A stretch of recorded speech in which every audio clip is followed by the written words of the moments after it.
a minha apresentação com um conjunto de imagens, dado que é sobretudo sobre imagens que irei tratar, depois irei pedir a possibilidade de eu passar a ter essa prerrogativa de mostrar esse PowerPoint. Não pensei que isso tivesse ao cabo, vindo à razão, mas a razão pela qual se coloca estas apresentações que eu fiz nesta sequência decorrem da relação e do valor que eu reconheço ao pensamento de José Marinho, independentemente da obra do trabalho que eu fiz com a obra dele.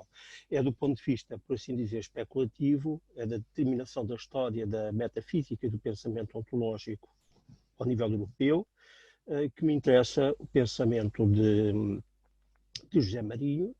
Também apontar um modo de leitura possível, uma hermenêutica exigente que decorre do acesso a manuscritos originais e que, de algum modo, reinstaura na contemporaneidade algo que nós encontramos nas tradições clássicas e medievais, do trabalho do texto a partir dos comentários, das cópias, das versões, e que remontam ainda, enfim, como exemplo mais clássico, é o trabalho feito por Jäger sobre a metafísica de Aristóteles, ou o Organon, que permitiram reconhecer uma genética interna. Mas hoje a questão já não se coloca, portanto, a partir ou tendo em conta este valor e esta importância especulativa, meditativa, muito extrema, tentei eu justificar, e muito exigente, do retorno a um conjunto de dados que encontramos no modelo antigo do Sófos, do sábio, de uma responsabilidade que não se define em termos ético-morais, mas de uma responsabilidade metafísica, que é isto que domina o pensamento de José Marinho, ao mesmo tempo, da última fase, ao mesmo tempo que uma percepção de uma profunda alteração das categorias, dos modos de pensar, do modo de ser e de verdade, para utilizar um termo de Marinho, na época contemporânea. O trabalho que eu hoje vos vou apresentar é algo que não tem, enfim, é rigorosamente independente de Marinho, enfim, e decorre, no entanto, desta minha percepção, que colhe também a Marinho, e de algum modo de um debate, enfim, é difícil não assumir aqui, ou não parecer que estou a assumir alguma presunção, por um lado, com vários autores, e que têm em conta com o que nós consideramos consciência comum, como uma espécie de percepção consciente da realidade, ou que tomamos por realidade, e que constitui o pressuposto desta comunidade, quer das posições da filosofia analítica, por exemplo, na linguagem comum, na linguagem habitual, quer da fenomenologia.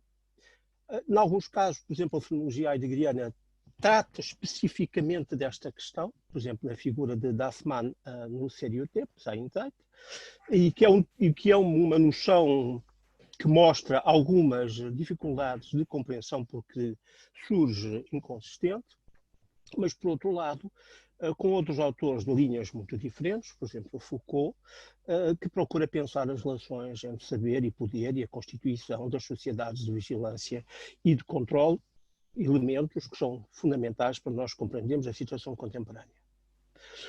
O meu ponto de partida é também parte de um diálogo com o autor da filosofia, metafísica do conhecimento, Fernando Gil, e com alguns temas que ele trata, sobretudo no último livro teórico, chamado A Convicção, em torno da noção do pensamento soberano. E decorre de uma percepção, de uma assunção de uma teoria própria minha sobre a questão das relações entre o ser, verdade e tempo, a partir da noção de novo. Diria que aqui não me interessa estar aqui a discutir e a apresentar esses dados, porque eles valem por si. O que me interessa é perceber que esta apresentação, que vão ver muito quase de detalhe, de concretude, a uma consciência de um soberano, tem a ver com a noção de soberania e de consciência, como entendemos na modernidade. Portanto, interessa-me perceber como é que esta situação do indivíduo, como fruto da consciência, que surge do ponto de vista antropológico dentro do mundo e correlato do mundo, e ao mesmo tempo capaz de se distanciar. Esta noção também encontramos no Ser e Tempo, esta noção de distanciação, que lhe permite manter a ideia de uma autarcia, de uma autonomia, e, portanto, se constitui, de algum modo, fora do tempo. Ora, o que nós hoje percebemos é que a construção metafísica do indivíduo, ou desta noção correlata ao indivíduo, já não surge contemporaneamente como indivíduo, ou como indivíduo que vive na sua duplicidade. Nós vamos ver isso, por exemplo, na consciência que Filipe IV tem de si próprio, mas como uma figura de individuação. Esta noção de individuação, que surge no pensamento de vários antropólogos, quando tentam pensar as sociedades polinésias, mas também está presente nas concepções de Deleuze. E é sobre este grande horizonte de preocupações e tematização que eu gostaria de vos abordar, quais, como digo, ao detalhe, minuciosamente, não propriamente a figura de Filipe IV, mas a sua pinacoteca. E vão ver que a pessoa pinacoteca obriga a pensar as noções como ele constrói, ou a partir desta figura se constrói uma espacialidade, um ciclo anual, mas também correlações e dados que articulam o mítico e o histórico, o mais alto e o mais perverso, mais alto da elevação espiritual e o mais perverso, e isso me parece cobrir hoje um dado que nos dá para percebermos qual é esta consciência soberana que de algum modo nos domina e que nos predomina antes de nós podermos assumirmos uma consciência distanciada. Bom, portanto, não sei se Robert, já tirou a possibilidade de passar para o meu PowerPoint? Eu julgo que sim. Deixe-me ver se eu consigo partilhar a tela. Ainda não me apareceu aqui.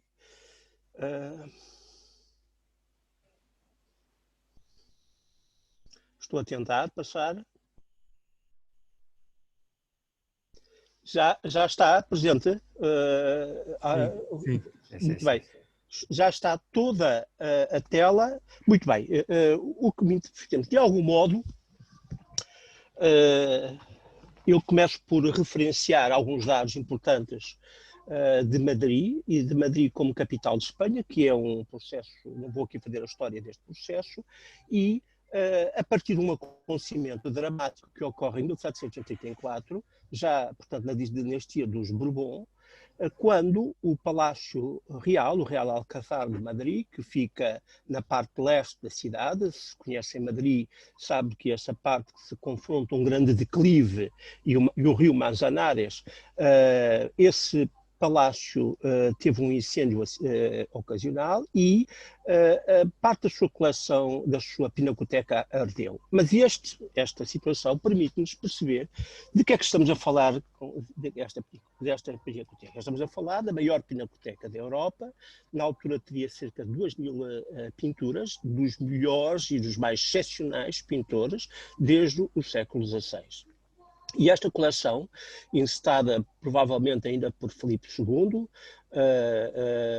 e desenvolvida por Filipe III, e que já ainda tem peças que vinham de Carlos V, esta extraordinária coleção foi inventariada várias vezes e parte do seu espólio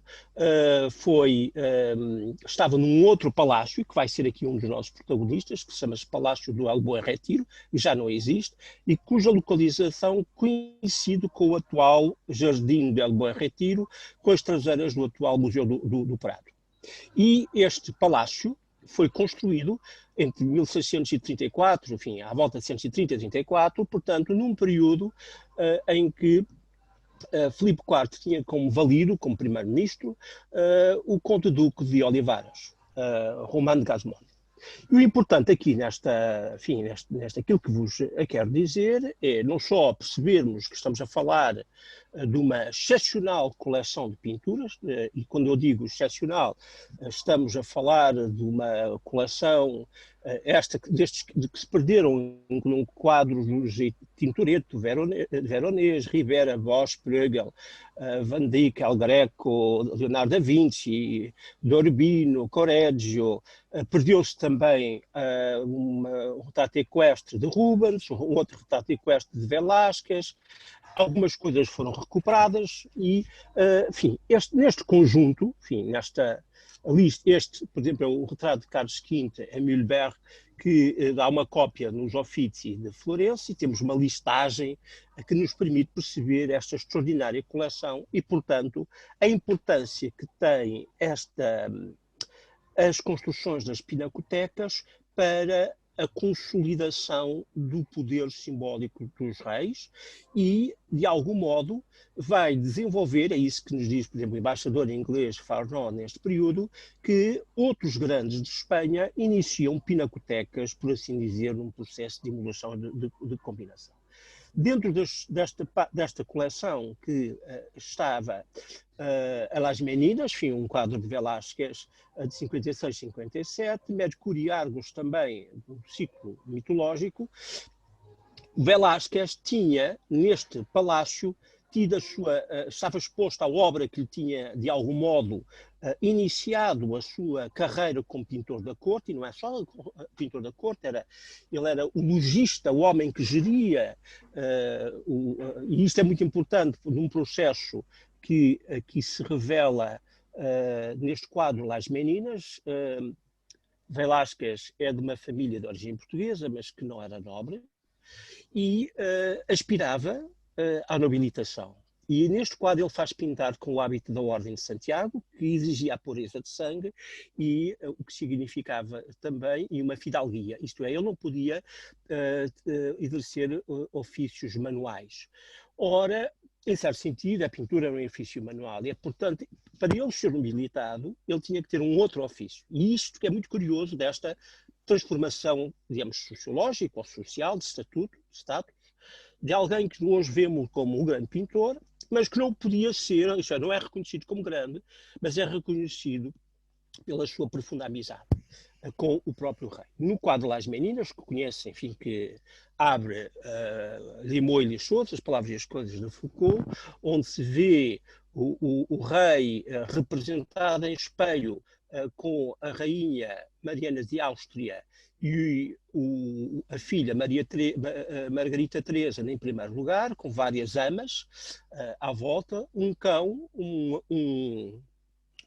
uma figura, um bobo feminino, e há um outro bobo que está a dar um pontapé ao cão, um anão que está a dar um pontapé, e as meninas, chamam-se as meninas em português, e não as ninhas, dado, entre outras suposições, porque aqui a continuidade de Portugal, enfim, Filipe IV não aceitou, senão muito forçadamente, a secessão portuguesa e provavelmente algumas enfim, há detalhes, o jarrinho de água é de uma louça portuguesa, há vários elementos deste sentido de todas as Espanhas.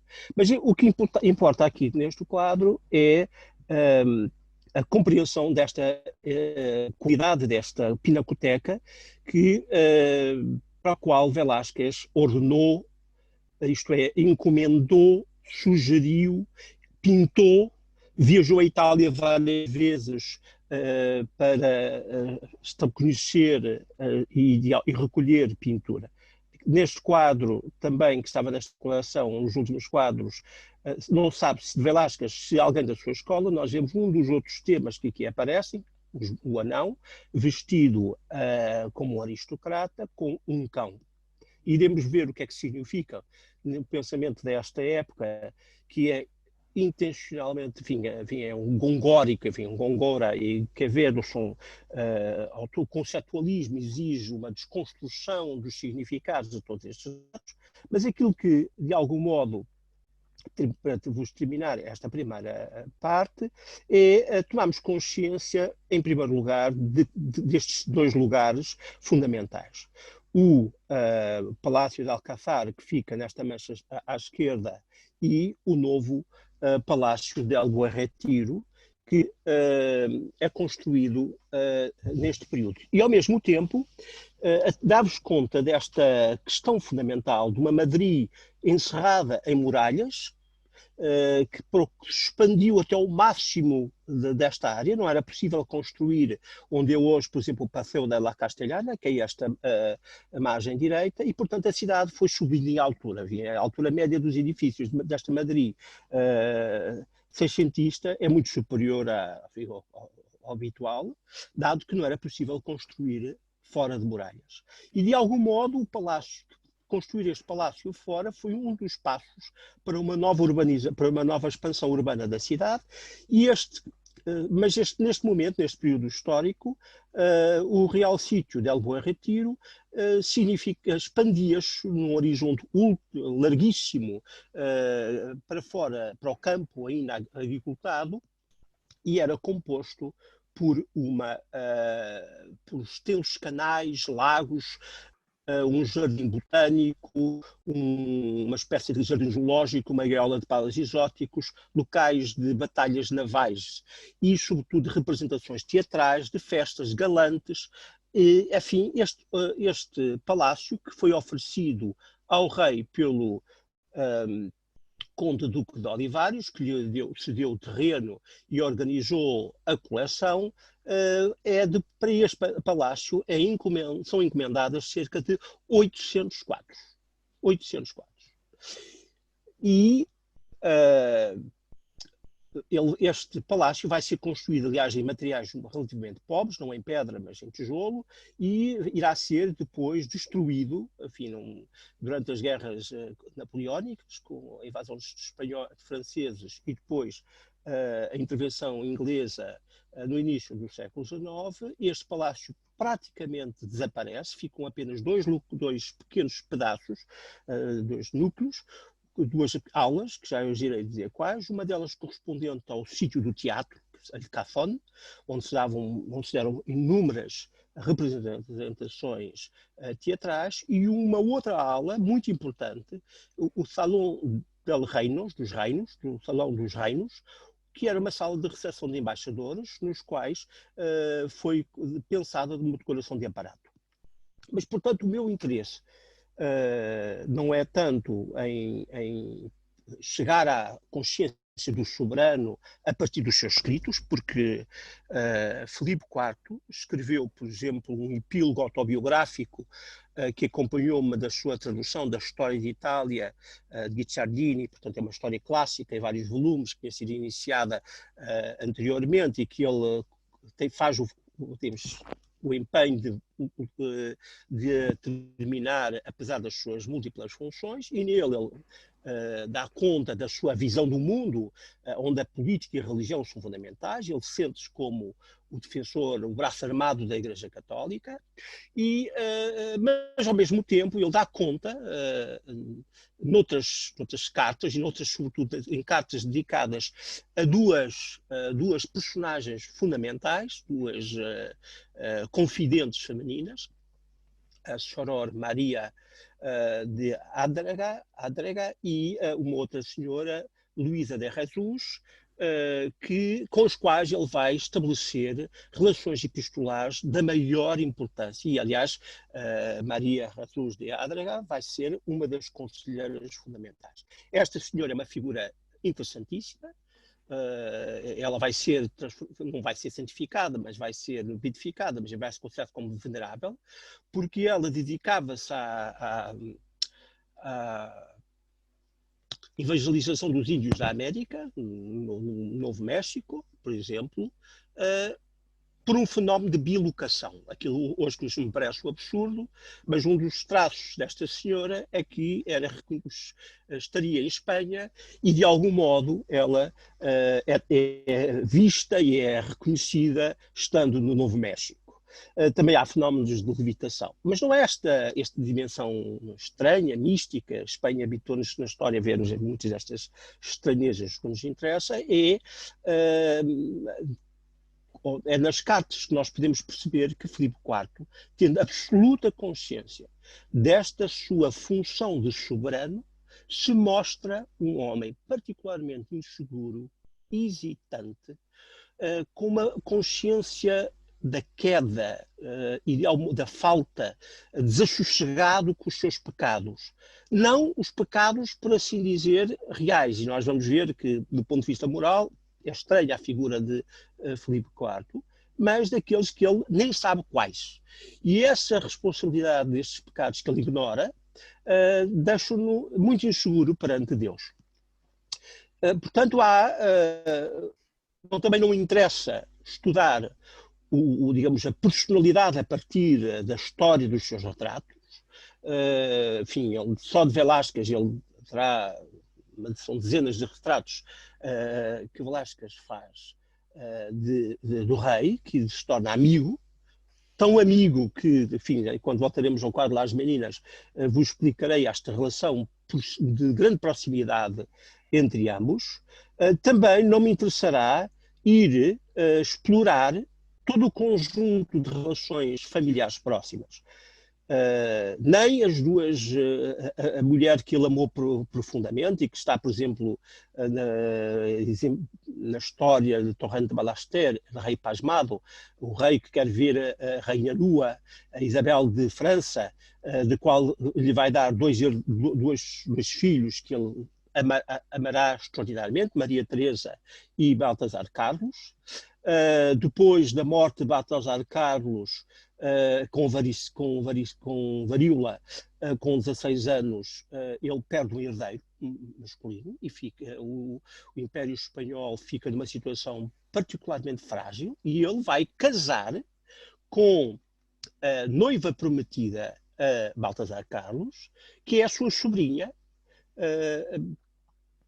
Margarida de Áustria, e deste casamento resultará, enfim, Maria Teresa, enfim, iremos ver mais tarde, a outra filha vai casar com Luís XIV de França, o que é uma compensação de uma série de erros militares com França, mas com Margarida de Áustria ele vai ter vários filhos que morrem, uma figura que aqui está representada em ponto pequeno, Filipe Próspero, que pelo nome percebem quanto eram as expectativas, mas a criança morre muito cedo, um outro Fernando também morre muito cedo, e o único que sobrevive, Carlos III, é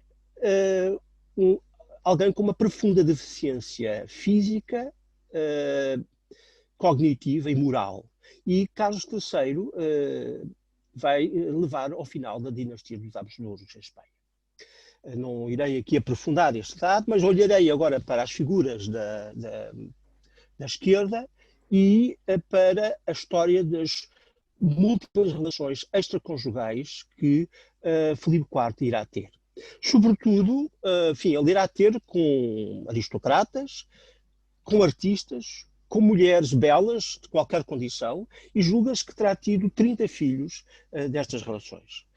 A mais importante destas relações é uma relação com uma atriz chamada Maria Calderón, que ele obriga a ir viver para o palácio e, portanto, convive com a presença de Isabel de França numa outra ala. E esta Maria Calderón, que tinha sido também amante de uma figura muito importante, o genro do Conde de Olivares, que irá ser mais tarde o Valido, também rei de Espanha, dele vai nascer um filho ilegítimo, um filho que o rei legitima, Juan de Áustria, mas que nunca admite ser elevado à condição de infante. Juan de Áustria vai ter um papel fundamental nas guerras internas, quer contra a revolta napolitana, quer contra a revolta catalã, mas não é o único. Variadíssimos outros filhos de aristocratas existem, são reconhecidos. Por exemplo, este senhor embaixo aqui, este Alonso de Santo Tomás, que vai ser bispo de Málaga. Existem uma série de outros. Portanto, nós temos aqui esta figura, estão a ver, de algum modo, um homem que encarna esta figura do poder soberano, um homem que estabelece as leis, que faz, que tem uma vontade infinita, que age de acordo com os seus desejos e com o seu modo de vida, ainda que aconselhado pelo conduto de Olivares e por estas confidentes. Portanto, não me interessa esta figura. Não me interessa, portanto, também estudar as complexas relações com o conduto de Olivares e depois, quando o despede em 43, com Luís Mendes de Haro e depois com Ramiro Núñez de Guzmán, o tal amigo de adolescência que também foi amante de Maria Calderón, nem, portanto, lermos as cartas ou vermos uma escrita com esta Maria Jesus de Agreda, esta senhora. Eu não encontrei imagens da Luísa Magdalena de Jesus, mas, enfim, porque elas não estão disponíveis, pelo menos na internet. Também não me interessa aqui aprofundar as relações, digamos, políticas militares que Filipe IV estabelece com os outros soberanos que lhe são contemporâneos, em particular Luís XIII e sobretudo Luís XIV. Nós temos aqui um retrato de um famoso encontro na fronteira entre Espanha e França, enfim, na zona do País Basco, na Ilha dos Feijões, que é do qual Velázquez, digamos, arranjou o ornamento geral, e no qual Filipe IV entrega a Luís XIV a sua filha Maria Teresa e assim assinala a paz entre os dois reinos.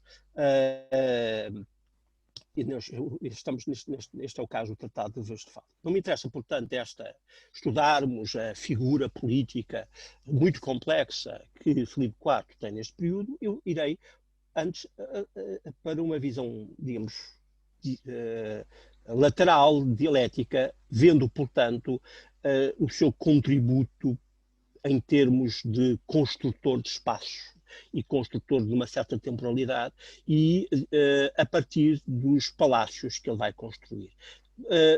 Espanha atravessa um período de gravíssimas crises financeiras, económicas, militares, no período da regência, digamos, do domínio do poder de Filipe IV. E, no entanto, apesar dessas crises profundas, Filipe IV dedica cerca de 0,1 a 1% do orçamento geral de todos os rendimentos do Estado à construção e à sua vida comum.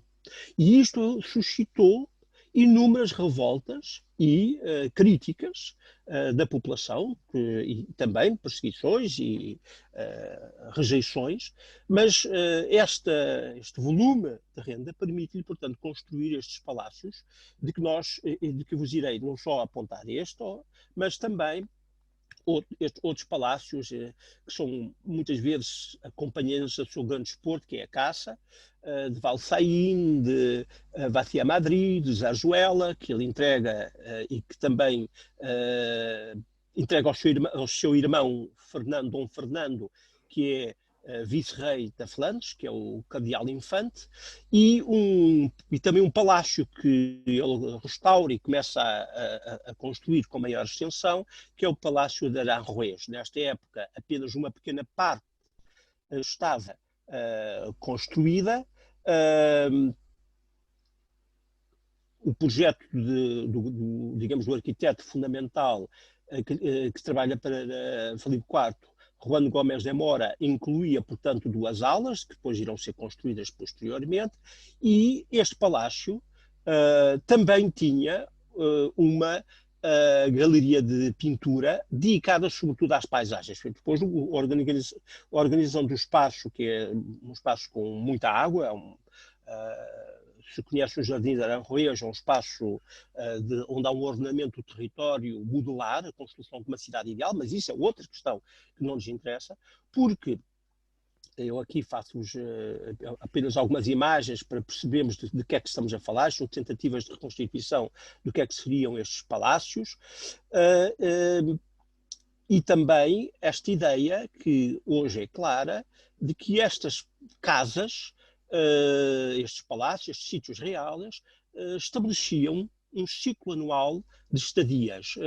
A vida de Ebo, isso é dito por vários das pessoas que o conhecem, ele é muito rotineiro, ele é um homem que mantém um homem do protocolo, um homem que mantém uma postura muito altiva, que expressa muito pouco emoções, contrastando, portanto, com a sensualidade que depois desenvolve nos outros lados, que não mostra, que não dá a entender a extraordinária cultura literária e o gosto estético que ele possuía, mas ao longo do ano ele vai passando uma grande temporada no Real Casar e depois, como enfim, hoje se reconhece, vários meses nestes sítios que ele percorre, por assim dizer, de acordo com uma certa cadeia.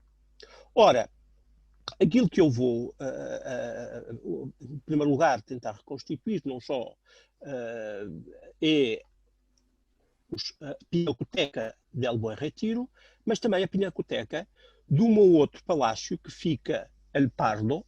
El Pardo fica do lado este, portanto, do lado onde fica o Real Alcázar, mas um pouco a norte, já junto à Serra do Guadarrama. No século XVIII foi transformado num palácio por um arquiteto italiano, mas um palácio à francesa, e foi aí que Franco viveu. Mas nesta época o palácio tinha uma extensa área que praticamente ia até aos confortos de Guadarrama, e no limite do território, desse território, havia um lugar de paragem, um pavilhão de caça, que foi transformado. E esse lugar, que se chama Torre de la Parada, vai ser transformado também por Juan Gómez, por ordens de Filipe IV, e transformado numa pinacoteca excepcional. Nós também temos no inventário cerca de 170 obras excepcionais. É aí, portanto, que estamos a ver já esta estranheza, nem sequer é no palácio que está a pinacoteca, é num pavilhão totalmente isolado e, por assim dizer, já nos confortos de uma zona selvática, onde há ursos e lobos e se pratica ativamente a caça, uma zona que requer, digamos, muito fria e muito quente, mas sobretudo muito fria. É aí, neste espaço, que Filipe IV vai construir uma pinacoteca, vai encomendar uma pinacoteca, combinando com o seu irmão Dom Fernando e com Velázquez a decoração. E conhecendo nós os planos do palácio, deste palácio, deste pavilhão de caça, e os quadros pintados, as hipóteses de reconstituição da pinacoteca significa que todos os espaços disponíveis, enfim, exceto na cozinha e as zonas de administração, de logística, estavam ocupados com quadros. Portanto, temos aqui uma arquitetura interior que tem uma intenção, como eu tento apresentar-vos. Agora, em primeiro lugar, eu vou-vos muito genericamente dar-vos rapidamente sobre o Palácio do Buen Retiro, as maquetes do complexo. Estão a ver a escala de que nós estamos a falar, enfim.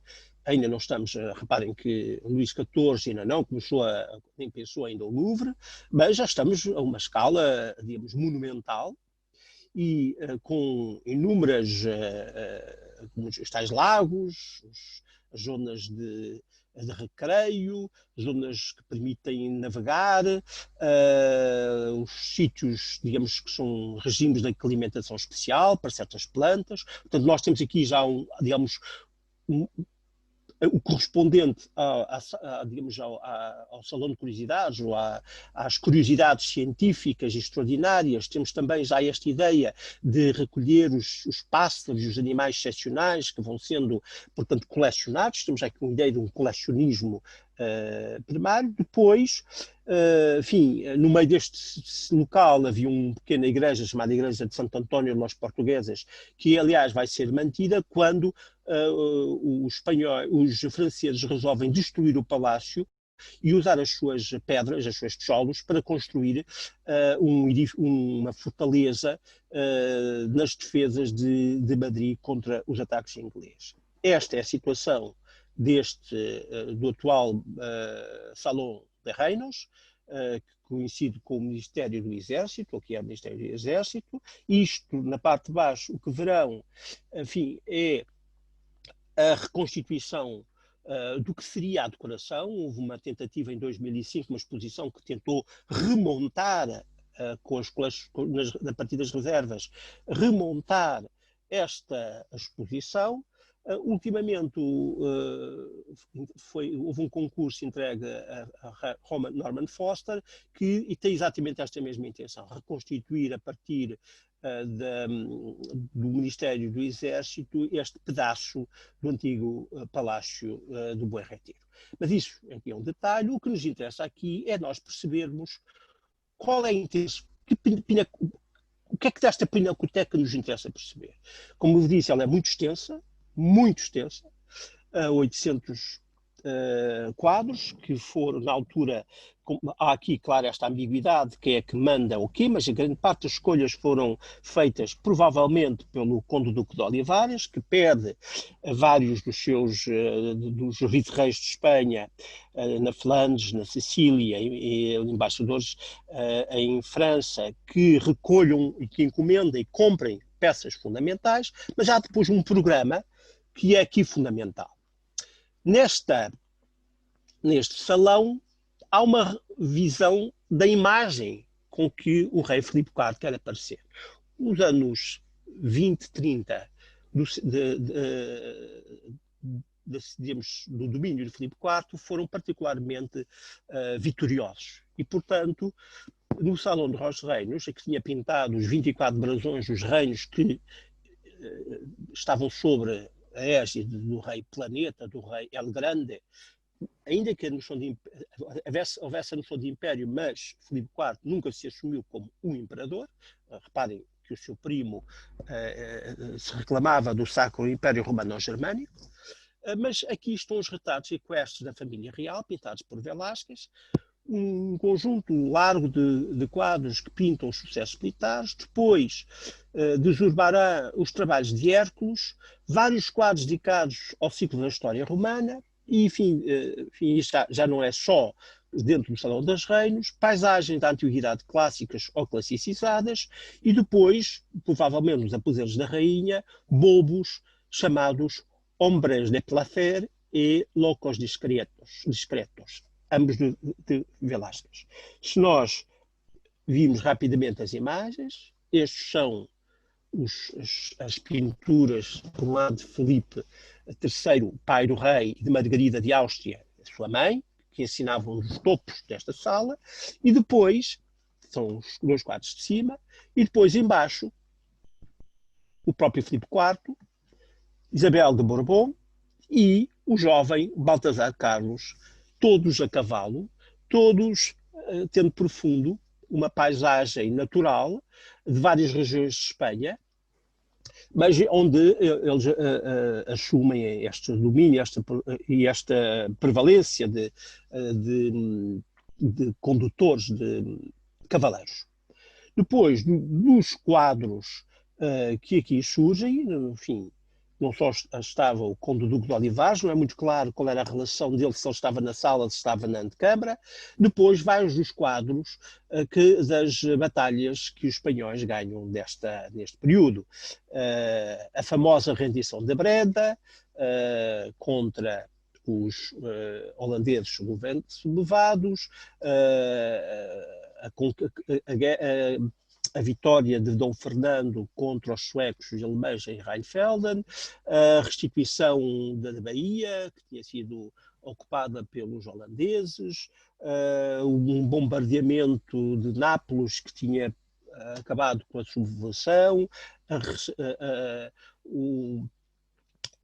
digamos, a defesa vitoriosa de Cádiz contra um ataque inglês. Enfim, estão a ver quadros, enfim, se os conhecerem, estamos a falar de quadros de uma enormíssima dimensão e de uma excepcional qualidade estética, mas isso tudo elas têm, mas que dão conta da presença tutelar da figura. Eu chamava-vos aqui a atenção para este quadro que está aqui no canto inferior direito, que é a restituição da Baía, no qual Filipe IV está como esfinge, enfim, estão ajoelhados os habitantes, os derrotados holandeses, os índios, e Filipe IV aparece como o rei misericordioso que vai restaurar a boa ordem e a partir do momento em que ele é reconhecido como o soberano. Além neste conjunto estão vários quadros alusivos à história de Roma. E são histórias que decorrem de sacrifícios que são feitos, de paradas militares, de festas coletivas e que, de algum modo, são acontecimentos históricos. Mas uma presença fundamental nesta coleção é os quadros de Zurbarán, com os trabalhos de Hércules. E aqui é importante perceber que Hércules é o antepassado mítico dos Habsburgos. E os lugares, este é o Hércules hispânicos, porque os lugares da geografia de Hércules, muitos dos lugares da geografia de Hércules, eram agora parte do Império Espanhol. Nas possessões no Mediterrâneo Oriental, em Gibraltar, na Norte África, e esta batalha, estes trabalhos, de algum modo homologam a figura de Filipe IV com este seu antepassado mítico. Depois há quadros de Poussin, Lorrain, de uma paisagem que é uma Arcádia, uma paisagem no qual estão uma espécie de evocação da vida feliz, ou da vida com eremitas, ou com santos. Portanto, aqui a natureza é uma natureza inteiramente pacificada. De algum modo, é uma antecipação do que seja uma natureza restaurada, na sua figura edémica, e vivida como desprovida de tensão. E estas figuras dos bobos são particularmente interessantes, porque estes bobos, que não são anões, são bobos, de algum modo caricaturizam as personagens da própria corte. Ou porque caricaturizam uma figura histórica, o Dom Juan de Áustria, que tinha vencido a batalha de Lepanto contra os turcos, e que há um bobo que se veste assim, e que é, portanto, ridículo desta sua... Ou um outro que se veste como o almirante turco Barbarroja, que é um Dom Cristóbal de Castanheira, e, portanto, também é um sujeito caricato. Ou um outro que, Pablo de Valladolid, que surge vestido de um modo mais tradicional. Aqui é toda uma questão das cores e das formas, digamos, da austeridade que domina a corte espanhola, mas que surge como um declamador. E estas figuras, por assim dizer, criam uma distância entre aquilo que é vivido, digamos, diariamente, em que tudo é absolutamente controlado. E estes bobos que são capazes de dizer a verdade, ou de algum modo imitar e caricaturalmente as prestações dos palacianos reais, sendo por vezes sujeitos a admoestações, mas com a liberdade. Portanto, tem uma liberdade que Foucault vai chamar parética. Eles têm uma capacidade, podem dizer algo de inconveniente, mas oportuno, que aos outros cortesãos não é admitido. O outro, no mesmo período em que, terminado o Palácio Buen Retiro, o próprio rei começa a modificar El Pardo. Não só modifica o palácio tinha sido inicialmente construído no tempo de Filipe II, depois é renovado, é feito um jardim, estão a ver zonas muito aprazíveis. Também aqui há animais, plantas que se colecionam, porque digamos, aquilo que nós chamamos um início, já não é um horto conclusos, é já um pequeno jardim de aclimatação, mas aquilo que nos interessa é este pavilhão de caça, Torre La Parada, aqui que encontramos numa das imagens centrais, como era originalmente, portanto só com um piso, uma figura quadrada, e que depois Juan de Mora vai, digamos, verticalizando,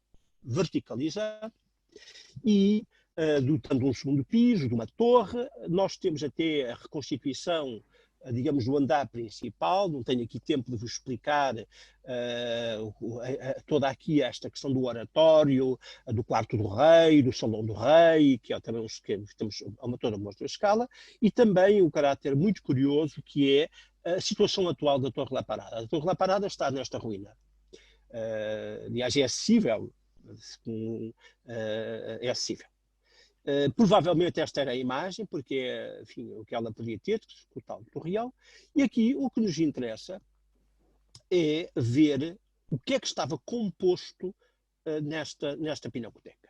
Estou a ver esta pinacoteca. É uma pinacoteca que é concebida pelo rei, por Dom Fernando e por Velázquez, que fazem encomendas muito precisas a Rubens, que está em Bruxelas e Antuérpia, e faz em Bruxelas, nesta altura, que trabalha com uma equipa, enfim, com vários outros pintores, fazem encomendas muito precisas. Há, digamos, uma troca de correspondência que permite. Há também encomendas em Itália e em França, e o interessante é que esta pinacoteca tem uma estrutura, por assim dizer, complementar, e é estranhamente complementar do conjunto central da pinacoteca de Bom Retiro. Assim, nós aqui também temos vários inventários que nos permitem alguma segurança nisto, mas, por exemplo, onde encontrávamos os retratos equestres, temos o rei, o irmão, o cardeal Infante, e Baltasar Carlos, vestidos como caçadores, nas fraldas do Guadarrama, sempre com cães. Depois temos representações de caça, de várias situações de caça, e uma delas, essa situação de caça, que é a tela grande, que é uma espécie de caça, de exercício de caça num terreiro que é preparado, no qual a rainha também assiste fora desse terreiro, e os cavaleiros entram no sítio onde estão os ursos, os javalis e os lobos, e temos, portanto, várias imagens desta casa. Depois, também, neste salão, neste conjunto de salas, temos um quadro extraordinário de Marte cansado. Marte cansado.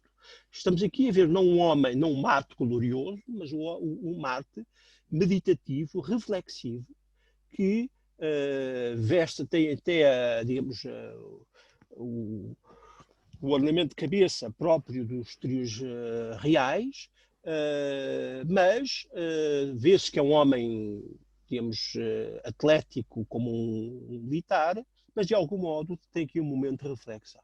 Depois, em todas as salas, em todos os espaços, há centenas de quadros com cães. Cães e outros animais, sobretudo cães. E os cães aqui estão, por um lado, pela sua beleza, pela sua capacidade cinegética, estão aqui também aparecem na sua impudícia, por exemplo, há cães que estão a urinar, ou na sua ferocidade. Alguns destes quadros reproduzem certos episódios que encontramos em Esopo, das fábulas de Esopo, pequenas histórias que nós percebemos, que nos permitem então passar para o núcleo fundamental desta pintura, pintadas sobretudo por Rubens e por discípulos de Rubens, que transpõem temas fundamentais, alguns dos temas fundamentais das Metamorfoses de Ovídio. E temos aqui centenas destes temas. Mercúrio, a Fortuna, o Rapaz de Pina, os raios de Júpiter, e passo rapidamente. Nestas centenas, dezenas de quadros relativos ao que se podem fazer correspondência, nós percebemos que há aqui uma intenção. E essa intenção decorre, muito provavelmente, de pressupostos, digamos, filosóficos que estão presentes. E isso torna-se mais claro quando nós percebemos dois quadros pintados por Rubens, estes dois da direita, o Heraclito, o filósofo que chora, e Demócrito, o filósofo que ri, também estão nos salões principal de Torre da Parada. E, portanto, esta ideia de que esta reconstituição da guerra, dos animais, da caça, das ouvidos de transformação, deixa-se perceber a partir desta ideia de uma transformação contínua da natureza, digamos, da matéria, da recomposição material, e ao mesmo tempo de uma inconstância de tudo. Heraclito. O tema Heraclito e Demócrito é muito recorrente no humanismo do século XVI, não é novo. Mas o que é importante é que ele está aqui, de algum modo, abrir-nos, e por isso é que está aqui um outro quadro de Rubens, para o pensamento desta figura central que se chama Justo Lipsius, que é um grande erudito que vive no final do século XVI, em Leiden, e que procurou desenvolver uma forma de recuperação do estoicismo a partir e de cristianizando. E é, por assim dizer, a justificação de um modo, ou de um programa filosófico que não só articula o estoicismo, o materialismo e Heraclito, mas, sobretudo, porque é completado pelo cinismo, a partir de duas figuras que também são pintadas por Velázquez: Menipo e Esopo. Esopo já tinha sido evocado pelas fábulas em que os protagonistas são animais. Menipo aparece como um escravo que tudo ridiculariza, que tudo se faz a passar por aquilo o seu contrário, que enriquece e que especula algo que é muito contrário aos princípios do cinismo, mas ao mesmo tempo mantém, enfim, vai criar uma forma satírica e muito cáustica, que tem uma longa tradição literária com Varrão e que depois continua no Renascimento. Esopo tem uma história, como sabem, as fábulas de Esopo irão prosseguir em inúmeras versões e recuperadas até La Fontaine, como esta consciência digamos, dos princípios de natureza, do caráter natural e de uma necessidade de conhecer esta diversidade de posturas naturais. Portanto, há aqui um programa filosófico. E é neste programa filosófico que se inserem estas figuras estranhas de anões, ou daqueles que se fazem de anões. Então estes anões também estão também nesta sala principal. Temos El Buffon Cabalacilhas, que está uma espécie de metido a um canto pequeno, tornado pequeno, como se fosse anão, mas não o sendo, mas pronto para levantar-se de salto e irromper neste ar trocista de gargalhada. Outro, que é El Ninho de Valdecilhas, que aparentemente está vestido de verde. Verde é a cor com que os camponeses estão vestidos, e com um chapéu de viajante, numa espécie de guarda-rabo ao fundo, mas que parece desprovido, enfim, tem deficiências cognitivas. Este outro, Sebastião de Morra, chamado El Primo, também vestido de verde, mas com uma vestimenta, uma sobrecasaca muito ligeira, mas de aristocrata, e se vê que está sentado como se fosse num trono, com os seus membros curtos, dando conta de um fundo indefinido, mas prendendo-nos pelo olhar absolutamente lúcido e inteligente e que não admite desvio. Nós somos, digamos, confrontados com a consciência deste limite, e ao mesmo tempo, deste limite físico, da consciência de si, mas ao mesmo tempo do seu próprio valor. E este outro, Dom Juan de Aceda, chamei o primo porque de facto tem havido alguma, mesmo os especialistas, qual deles é que era dito o primo, no inventário não é muito claro, às vezes é o outro, Sebastião de Amorra, que é visto como o primo, outras vezes é este. Mas este aqui aparece como vestido como um nobre, erudito, é um homem muito mulherengo, enfim, o que nós sabemos sobre o relato da Juan da Seda, mas ao mesmo tempo um homem que é ridicularizado. E o que é aqui depois, há outros conjuntos de quadros que me interessa aqui, que revocam também a tradição de Ovídio, que me interessa, e que mostram cenas de muita violência, de deboche, de rapto,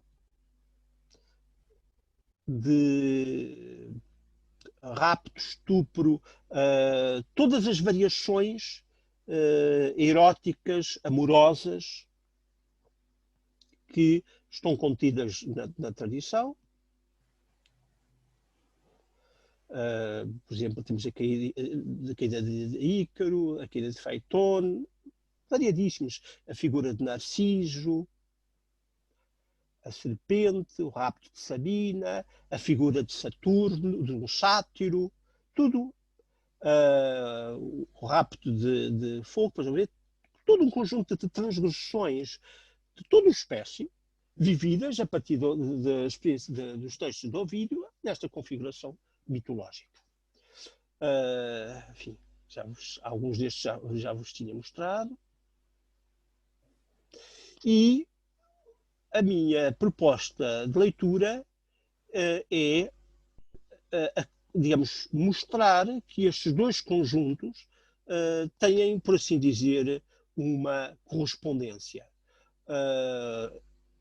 Enquanto no Torre da Parada nós estamos num ambiente de algum modo privado, mas íntimo e inteiramente masculino, porque ser um pavilhão de caça, há aqui uma intenção de que é não só de que o rei, o irmão, possam fruir, ela funciona também como lugar, e sabemos disso, de recepção de algumas figuras de alta qualidade que podem acompanhar ou ir estar com o rei neste local, mas sobretudo ele tem uma função didática de introduzir Baltasar Carlos no estatuto e na consciência que um rei deve ter e da qualidade do mundo que ele deve conhecer para poder dominar. E, portanto, este olhar, que é ao mesmo tempo do soberano, do pai e do homem, vai construir um exercício que articula a relação com os cães como, digamos, um elemento que nós compreendemos a partir do cinismo, ao mesmo tempo com uma experiência da fidelidade, mas também da espontaneidade e da capacidade de estabelecer aqui uma relação com a natureza. E, curiosamente, isto também já foi visto ao nível da iconografia, algumas das imagens serão todas as imagens dos anões, e não dos lobos, dos anões aqui pintados, evocam traços identificados como de cínicos, o contato com a natureza, a ideia de uma espécie de capacidade de reação, como Diógenes perante Alexandre, da palavra cortante, certa, livre. Isso também é procurado ver em algumas das figuras dos anões. Por outro lado, também aqui temos cenas mitológicas que conectam esta grande identidade fundamental, a guerra, a caça e a sexualidade, a necessidade de introdução, de iniciação à guerra através da caça, todas as táticas, as expectativas e as técnicas de caça são preparatórias para a arte da guerra, mas também esta ideia de uma violência associada à organização do desejo, que vai em todas as direções. Enfim, nós vamos ter todas as experiências, enfim, não podemos dizer de perversões, mas todas as transformações possíveis no desejo estão contidas nestas imagens que vêm de Ofídio. Por outro lado, nós temos aqui, enfim, não vos dei, mas estão presentes também uma representação dos próprios sítios reais, como se este local, que é um sítio real, recapitulasse um outro sítio real, bobos, e depois esta ideia de terem os filósofos que organizam Demócrito e Heraclito, Meonipe e Jopo, e que conduz finalmente a esta, digamos, que se realiza, que se concretiza, que conduz à presença de Marte, como um Marte, Deus da guerra, mas um Deus que medita sobre o seu próprio destino. Depois há, e isto é particularmente interessante, enquanto do outro lado teríamos a vida de São João, não há representações de Cristo, por exemplo. No caso da Torre da Parada, temos cenas da vida da Virgem que estão no tal oratório. Há aqui também, temos que fazer uma leitura comparada entre estes dois temas. Portanto, temos aqui figuras, um quadro quase, que é possível estabelecer entre uma dimensão íntima, privada, pública, íntima, privada na Torre da Parada, privada, pública no Salão dos Reinos, isto é, no Bom Retiro, e elas constituem, por assim dizer, duas dimensões da mesma personalidade que nós vemos, a tal figura, ao mesmo tempo consciente da sua soberania e do seu poder soberano, mas, por outro lado, digamos, particularmente hesitante, inseguro, desassossegado. E, portanto, a tese que eu aqui proponho é que, para nós compreendermos, não propriamente, não me interessa aqui perceber a figura de Filipe IV, mas perceber neste conceito de uma mundanidade moderna e de uma concepção de um espaço humano que define aquilo que nós vamos dizer, define por fora o bordo daquilo que se vai depois constituir como sociedade, cuja noção ainda não existe sequer, e depois também o espaço hoje da consciência soberana, uma consciência partilhada por todos, de todos e de ninguém, que, de algum modo, todos, digamos, exploram no seu arbítrio, sem pejo de ultrapassar leis morais, porque ainda estamos na esfera da consciência, não propriamente na esfera do ato. Esta ideia portanto, digamos, não é apenas minha. Encontramos-la, por exemplo, quando Sloterdijk, em Crítica da Razão Cínica, procura distinguir entre quinismo, ligado à tradição antiga, e cinismo contemporâneo, esta ideia de uma partilha generalizada deste conceito de um espaço mundano, de qual é também totalmente material e transveniente, mas ao mesmo tempo exige um controle e voltamos aqui a esta forma, não propriamente do naturalismo científico, mas de uma naturalização imaginária e de uma naturalização ético-moral. E é esta questão que me parece aqui fundamental. A partir deste exemplo excepcional de alguém que, a partir de condições da sua renda, do seu estatuto social, desta sua ambígua relação mítica com Hércules e com os senhores, e se surge sendo como mediador de um princípio absoluto, e, por outro lado, que de algum modo realiza aspectos que nós vamos encontrar em muitos reis absolutos desta época. Enfim, Luís XIV requeriria uma análise também particular, mas que nós vamos encontrar como algo que vai definir este domínio externo do poder do soberano. Mas, ao mesmo tempo, esta dimensão imagética, representativa, esta exploração de vários níveis, ela é exemplar de algo que se transpôs para esta consciência de todos e de ninguém que nos é contemporâneo. diremos nós, é contemporânea ou foi contemporânea? Ela marcou, por assim dizer, uma época e de algum modo nós já estamos assim dela? Hoje, contemporaneamente, já não partimos desta consciência soberana para outra dimensão? Este sentido de liberdade desassossegada, mas ao mesmo tempo que era capaz de caminhar em todos os lados, corresponde verdadeiramente à situação contemporânea? Ou esta vida nua, esta existência, por assim dizer, indeterminada por princípios que nos escapam e que de algum modo deslocaram a hegemonia para formas financeiras, para formas tecnológicas, para outros extremos continentais. De algum modo, não estamos a ver aqui algo que de algum modo já não é tão hegemónico, ainda que fosse soberano? Não há aqui uma transição na época que estamos a viver, o sinal de que isto que vimos e que transpondo para a consciência contemporânea, de algum modo já passou, mas constitui ou nos permite constituir a gramática desta consciência que se globalizou e que se tornou presente nos filmes, em todas as formas contemporâneas, onde se mistura a ficção e a realidade, o mito e o histórico, o normal e o anormal, o perverso e o benéfico, toda essa ambiguidade contemporânea.